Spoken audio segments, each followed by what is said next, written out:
it's difficult to not sound like a salty Manchester United fan when we talk about City winning the league. And on the football field alone, Miles, can we just sort of give them a bit of credit where it's due, really? They've won the league fairly, pretty much on course to get 94 points is incredible on its own, isn't it?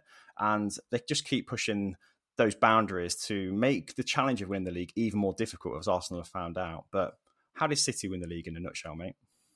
Because it's a farmers' league with only one good team in it these days, isn't it? Starting to feel a bit more like we're in Germany or France these days with City's dominance. No, it's funny, isn't it? Because we obviously know that City have these endless riches and they've managed to recruit really well in the summer. Look at someone like Julian Alvarez scoring this weekend and he's not even starting most of their games. It's really impressive that City can continue to change things up and still keep that same level of success. Like last season, we were talking about how they played without a striker all season and they won the league. This season, they bring in the most striker of all strikers and they win it again. So it's amazing, really, what they are capable of. And frustrating that there is the bit of an asterisk next to it, because it would be really nice to enjoy it for what it is, and that's sensational football most of the time.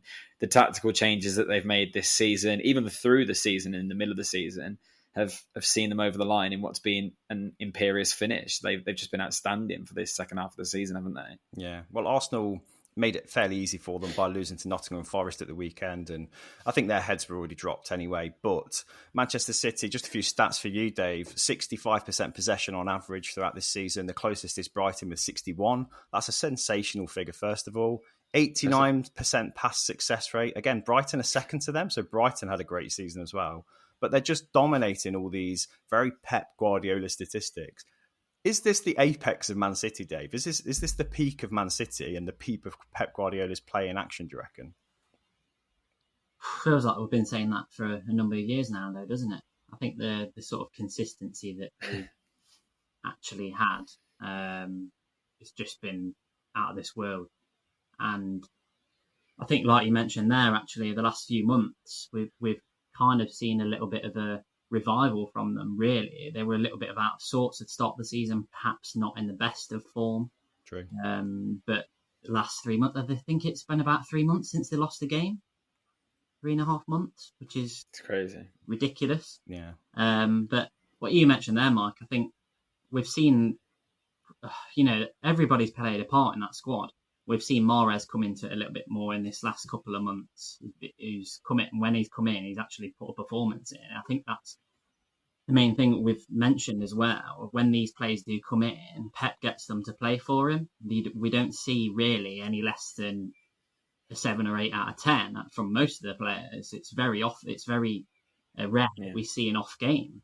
And like Mars has mentioned, he's tinkered with things throughout the season. Obviously, against Real Madrid, we saw John Stones come into the midfield again, and that was crazy to see in itself. And the second leg against Real, I know we've not spoken much about it, but they just played. They were on a completely different level to anyone in the world at the minute, and that's a scary thing, really. I think that's the thing for me. Yeah, I think when you see Pep Guardiola prep his teams, he's almost exhausted by the amount of detail he puts into tactics, really, isn't he? At Barcelona, he had to have a sabbatical after the amazing run they went on. I feel like it will probably be the same whenever he eventually quits City, because it must be exhausting to drill that much information into his players and, demand tactically so much from them. But they've responded, and I think everyone's got positive things to say about Guardiola and his style of play and his management, haven't they, Miles? So City without Guardiola, would that be a different proposition, or are the players good enough to kind of be good under any coach, do you think?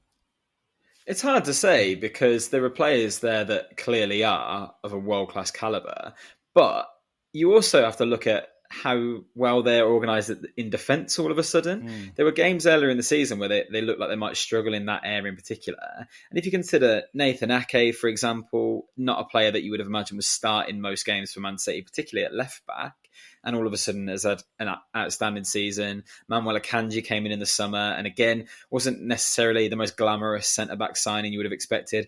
Settled in fantastically. People wondered if Kyle Walker was starting to get a bit older and lose a bit of his pace, but still serves an amazing purpose. John Stones, as Dave mentioned, has found this weird hybrid role of right back, right-sided centre-back, defensive midfielder, sometimes even further at the pitch. He's playing like some sort of libero, and who would have ever seen that come in? So it's a weird mix where you can see Guardiola's influence, and actually even someone like Haaland, who plays so much off instinct, seems like he's on the touchline talking to Guardiola every 5 seconds, and that instruction has been vital for him to have the kind of season he's had.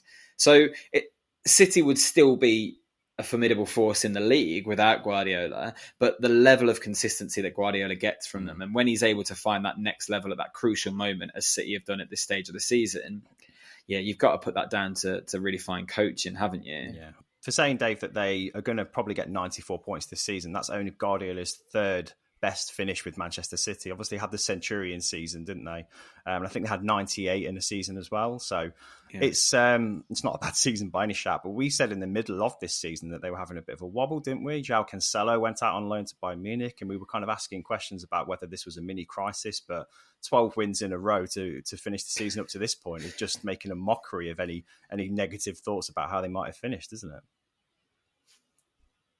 I think if you look at his way of managing players as well, in terms of man management, I think what he's done has been ridiculous, really. And that's an instance what you need to take, for example, the Cancelo instance, is there's clearly no divides in that squad. Everyone is on the same wavelength.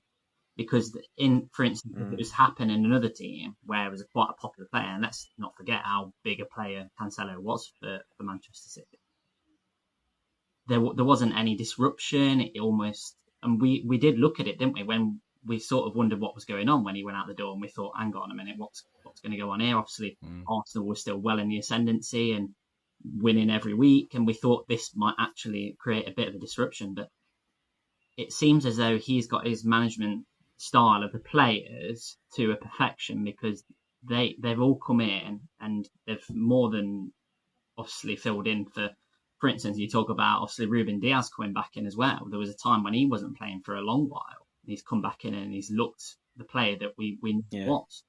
So I think you can't say any more sort of the superlatives for Guardiola. Just, I think there's been a lot of comparisons the last few days between this team and the United team of '99, and obviously Ferguson and Guardiola, which speaks volume really to how big a manager he is and how well he's done. He's definitely one of the best managers. He handled that diplomatically. Yeah, I thought Dave was about to go off then. These idiots calling Guardiola as good as Ferguson. I think well, that's a contentious issue, I think, for United fans. So I don't really want to dwell on that too much, Dave, to be honest. But anyway, if they were to win the Champions League, I think that's when people start making their minds up about this City team and Pep Guardiola's legacy.